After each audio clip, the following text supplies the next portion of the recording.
दिल्ली में आए दिन कोई ना कोई घटना होती नजर आती है, लेकिन एक अलग तरह की घटना आज हम देख रहे हैं कि जहां एक तरफ जो है इस वक्त मेरी मौजूदगी संजय गांधी हॉस्पिटल में है, जो कि मंगोलपुरी सुल्तानपुरी इलाके में आता है, मंगोलपुरी थाना क्षेत्र में आता है। मैं आपको तस्वीरों में दिखा दूं कि एक व्यक्ति है जो छत पर आज सुबह 4 से 5 बजे के तकरीबन चढ़ गया, और चढ़ने के बाद इसने लगातार जो है वहाँ से लोगों से मांग करनी शुरू की कि मुझे मुझे कुछ कहना है। जो अभी कुछ लोग यहाँ पर हमें मिले, उन्होंने भी बताया कि किस तरीके से वो कुछ कहने की कोशिश कर रहा था, किन कारणों से ऊपर चढ़ा ये तो अभी साफ हमें नहीं हो पाया है। उसके अलावा अगर हम बात करें तो तकरीबन 4 या 5 बजे से ये व्यक्ति ऊपर चढ़ा हुआ है, और लगभग 10 बजे का जो समय है उससे ज़्यादा का होने चला है। अभी तक इस व्यक्ति का जो रेस्क्यू है वो नहीं किया जा सकता। उसके अलावा तमाम यहाँ पर जो फायर ब्रिगेड है वो आपको मैं तस्वीरों में दिखा दूँ कि फायर ब्रिगेड की गाड़ियाँ यहाँ पहुँची हुई हैं। सीढ़ी नुमा जो एक फायर ब्रिगेड होती है जिससे रेस्क्यू किया जाता है, वो भी यहाँ पर पहुंची हुई है। उसके अलावा मैं आपको तस्वीरों में दिखा दूं कि किस तरीके से जो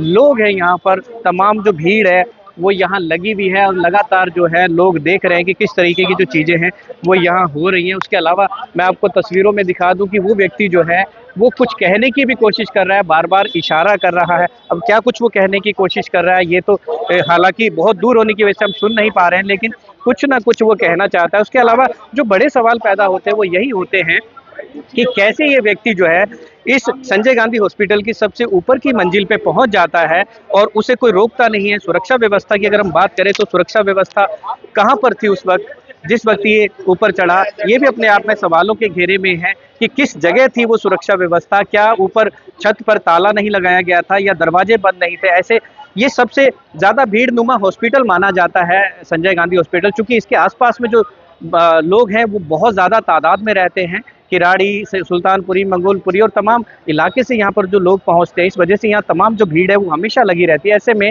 इस सुरक्षा व्यवस्था पर ये सवाल खड़े होते हैं कि क्या कोई भी मरीज अगर डिप्रेशन में आता है तो छत पर चढ़कर कूदने की कोशिश करता है, तो क्या कोई इस तरीके के इंतजाम है कि सुरक्षा व्यवस्था बनाई गई हो, वहाँ पर जो है कोई गार्ड तैनात किया गया हो, या फिर उन छतों पर जो है उनके दरवाजे बंद कर ताले लगाए गए। और दूसरा एक और भी सवाल यहाँ बड़ा पैदा होता है। सामने तस्वीरों में मेडिकल सुपरिटेंडेंट साहब भी हैं, उनसे भी हमारी बात हुई है।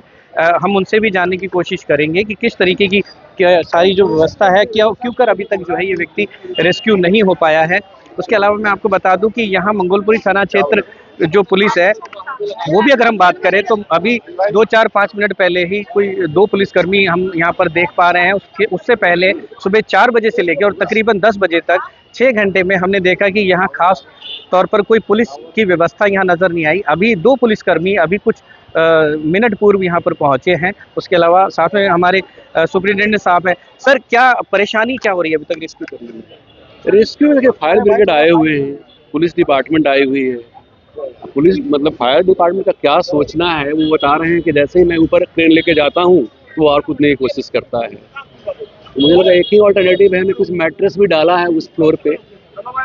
जैसा कि बताया जा रहा है तस्वीरों में कि सामने मैट्रेस भी डाला गया है, अगर वो कूदने की कोशिश करता है। अगर जो नेट की अरेंजमेंट हो जाए कहीं से ना, तब वो अगर जंप भी कर पाएगा तो नेट पे आकर रुकेगा। वो साफ तौर पर कह रहा है अगर यहाँ पर नेट मिल जाता है तो फिर ये जो व्यक्ति है इसको सेव करने में बड़ी भूमिका नेट जो है वो निभा सकता है। सर, ये नेट की व्यवस्था क्यों नहीं हो पा रही है? ये मैं तो बताया हूँ, डिजास्टर मैनेजमेंट को ही बताया गया है, फायर वाले को ही उन्होंने बोला है। कहीं से कोई अगर हर जगह इन्फॉर्मेशन तो भेज दी गई है, नेट आ जाती है। या देखिए फायर डिपार्टमेंट कैसे उसको कर पाते हैं, उनके पास होना चाहिए रेस्क्यू का सारा अरेंजमेंट होनी चाहिए। साफ तौर पे कहना है मेडिकल सुपरिटेंडेंट मृत्युंजय जी का कि यहाँ पर जो है फायर ब्रिगेड के पास भी ये व्यवस्था नहीं आ रही है। कहीं ना कहीं एनडीआरएफ को भी जो है एमएस महोदय के द्वारा जानकारी दी गई, नेट की जो मांग है वो की गई, लेकिन अभी तक जो है नेट की व्यवस्था ना बनने की वजह से जो इस व्यक्ति को रेस्क्यू करना जो है बड़ा मुश्किल हो पा रहा है। जैसा कि बताया जा रहा है कि जब भी कोई फायर ब्रिगेड की टीम ऊपर पहुंचती है उसे उतारने के लिए तो वो कूदने की धमकी देता है, जिस कारण से इस व्यक्ति को जो है रेस्क्यू करना बड़ा मुश्किल हो पा रहा है। उसके अलावा मैं आपको बता दूं कि नीचे एक छत है, जिस छत पर यहाँ पर जो है मैट्रेस जो है बिछाने का काम किया जा रहा है कि किसी वजह से अगर ये कूदता है या फिर गिरता है किसी भी गलती की वजह से तो ये व्यक्ति को बचाया जा सकता है। ये तमाम व्यवस्था तो की जा रही है, लेकिन जो बड़ी व्यवस्था है वो ये है कि नेट की व्यवस्था इतने 4 बजे से व्यक्ति चढ़ा होने के बाद भी अभी तक इतनी कमजोर व्यवस्था ये सामने आ रही है कि एक नेट तक भी जो है फायर ब्रिगेड के पास मौजूद नहीं है ऐसी स्थिति के लिए। और वहीं जहाँ दूसरी तरफ जो है मेडिकल सुपरिटेंडेंट साहब ने बताया कि हाँ, एनडीआरएफ से भी इसके लिए मदद मांगी गई, लेकिन अभी तक इस तरीके की कोई भी जो मदद है वो होती नज़र नहीं आ रही। अब देखने वाली बात होगी कि ये जो पूरे हालात हैं ये कब तक बने रहते हैं, कब इसको रेस्क्यू किया जाता है, या फिर ये इसके साथ कोई अनहोनी ना हो जाए इस व्यक्ति के साथ में, ये तो आने वाले समय में ही पता चल पाएगा। हम आपके साथ जुड़े रहेंगे आगे की जानकारी के साथ में। परमजीत सिंह, स्वतंत्र भारत लाइव टीवी, दिल्ली।